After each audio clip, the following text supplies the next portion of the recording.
Galerinha, olha só, questão 38. Diz o seguinte.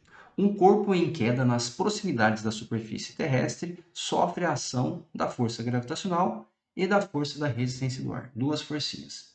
Essa última, a força da resistência do ar, atua em um sentido oposto ao da força gravitacional.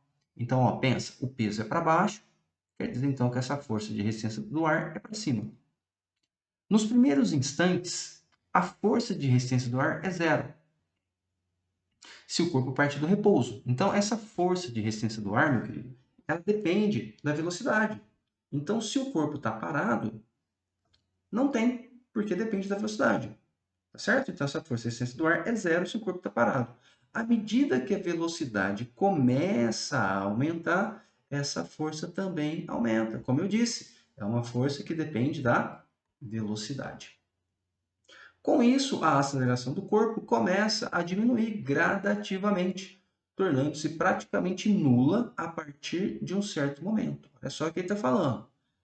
A aceleração fica nula. O que isso quer dizer? Se a aceleração em um determinado momento fica zero, que tipo de movimento que você tem, querido? Se a aceleração é zero, a força a força resultante também é zero. E esse corpo, então, está em equilíbrio. Lembra disso? Equilíbrio? Equilíbrio. Sim, equilíbrio.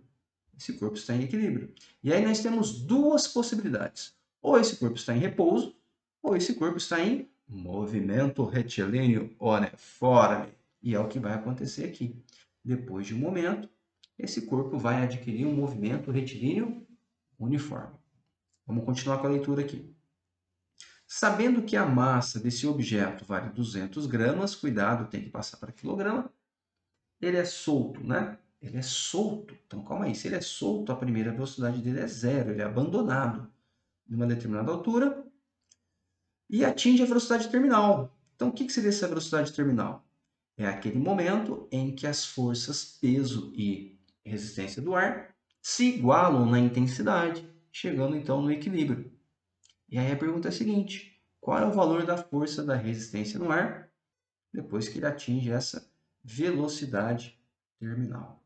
Aqui está a representação em três momentos. Então, no início, como o corpo foi abandonado, a força de resistência do ar ela vale zero.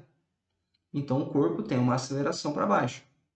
Na medida que ele vai ganhando velocidade, né? Na medida que ele vai ganhando velocidade, a força de resistência do ar ela vai aumentando, até o momento em que atinge a velocidade terminal. Nesse momento, a força de resistência do ar se iguala com o peso. Por quê, professor? Porque lembra, ó, segunda lei de Newton, força resultante é massa vezes aceleração. Forças na mesma direção em sentidos opostos, você subtrai. Então, vai ficar força de resistência do ar menos o peso, porque são sentidos opostos, é igual a massa vezes a aceleração, que é zero. É zero. Nesse momento, o corpo não acelera mais. E se é zero, isso tudo aqui zera. E aí a força de resistência do ar se iguala com o peso. E você sabe calcular peso. Como é que você calcula peso? Massa vezes gravidade.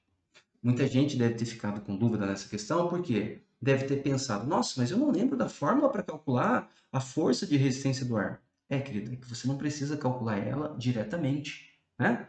Você vai calcular ela através do peso. Olha só.